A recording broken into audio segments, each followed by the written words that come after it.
കോഴിക്കോട് ബേപ്പൂർ ഹാർബറിൽ നിർത്തിയിട്ട മത്സ്യബന്ധന ബോട്ട് തൊഴിലാളിയെ മർദ്ദിച്ച ശേഷം തട്ടിയെടുത്തു. ബേപ്പൂർ സ്വദേശി ഷമീറിന്റെ ബോട്ടാണ് തട്ടിയെടുത്തത്. ബോട്ട് തമിഴ്നാട്ടിലെ തേങ്ങാപട്ടണം ഹാർബറിൽ എത്തിച്ചതായാണ് വിവരം.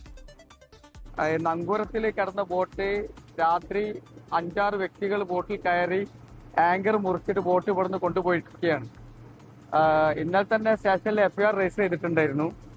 പക്ഷെ അത് പെട്ടെന്നുള്ള സഡൻ ആയിട്ടുള്ള ഒരു ആക്ട് ഒന്നും ചെയ്യാൻ സാധിച്ചിട്ടില്ല. ഇന്ന് കിട്ടിയ വിവരം അറിഞ്ഞിട്ട് തമിഴ്നാട് തേങ്ങാപട്ടണം ഹാർബറിൽ ആ ബോട്ട് ഇപ്പോൾ രാവിലെ പിടിച്ചിട്ടുണ്ട് എന്നുള്ള വിവരമാണ് കിട്ടിയിട്ടുള്ളത്.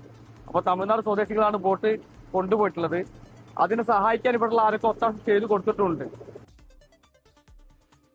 മിഥില ബാലൻ കോഴിക്കോട് നിന്ന് ചേരുകയാണ് ഈ വാർത്തയുടെ കൂടുതൽ വിവരങ്ങളുമായി. മിഥില, ഇത്തരമൊരു സംഭവമൊക്കെ, ഒരു ബോട്ടൊക്കെ അടിച്ചുകൊണ്ട് പോവുക, അത് തമിഴ്നാട്ടിൽ എത്തിക്കുക, ഈ തമിഴ്നാട്ടിൽ എത്തിക്കുന്നത് വരെ ഈ കാര്യമൊന്നും ആരും അറിഞ്ഞിരുന്നില്ലേ?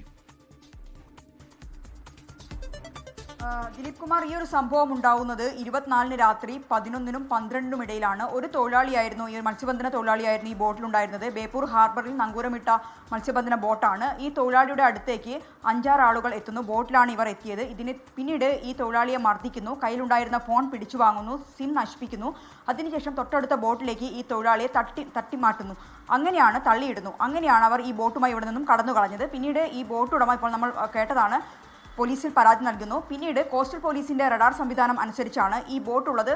ഇത്തരത്തിൽ പറഞ്ഞതുപോലെ തമിഴ്നാട്ടിലാണ് ഇപ്പോൾ നിലവിലുള്ളത്. തമിഴ്നാട്ടിലെ തേങ്ങാപട്ടണം ഹാർബറിലാണ് ഇതുള്ളത് എന്ന് ഈ റഡാർ സംവിധാനത്തിലൂടെയാണ് മനസ്സിലായിട്ടുള്ളത്. അവിടെ നങ്കൂരമിട്ടതിന്റെ വിഷ്വലും ഈ ഒരു കോസ്റ്റൽ പോലീസിന് ലഭിച്ചിട്ടുണ്ട്. നിലവിൽ ഇപ്പോൾ ബേപ്പൂർ പോലീസാണ് ഇതുമായി ബന്ധപ്പെട്ട അന്വേഷണം ആരംഭിച്ചിട്ടുള്ളത്. ഇവരുടെ വാക്കുകൾ പ്രകാരമാണെങ്കിൽ തമിഴ്നാട്ടിൽ നിന്നുള്ള ആളുകളാണ് ഇത്തരത്തിൽ ബോട്ട് കടത്തിക്കൊണ്ടുപോയത് എന്ന വിവരമാണ് ലഭ്യമായിട്ടുള്ളത്. 40 ലക്ഷം രൂപയാണ് ഈ ബോട്ടിന്റെ വില. ഇപ്പോൾ പോലീസ് അന്വേഷിക്കുന്ന ഒരു കാര്യം എന്നത് ഏതെങ്കിലും രീതിയിൽ ഈ തമിഴ്നാട്ടിൽ നിന്ന് വന്ന ഈ ഒരു സംഘത്തിന് നേരത്തെ ഈ ബോട്ടുമായി എന്തെങ്കിലും ബന്ധമുണ്ടോ, അത്തരം കാര്യങ്ങളെല്ലാം തന്നെയാണ് നിലവിൽ ഇപ്പോൾ അന്വേഷിച്ചുകൊണ്ടിരിക്കുന്നത്. ദിലീപ് കുമാർ, ലോകത്തെവിടെയായാലും ഏത് സമയത്തും 24 വാർത്തകളും ഓഗ്മെന്റഡ് റിയാലിറ്റി പാക്കേജുകളും എക്സ്പ്ലെയിനറുകളും വിശദമായി കാണാൻ ഞങ്ങളുടെ YouTube ചാനൽ നിങ്ങൾക്ക് സബ്സ്ക്രൈബ് ചെയ്യാം.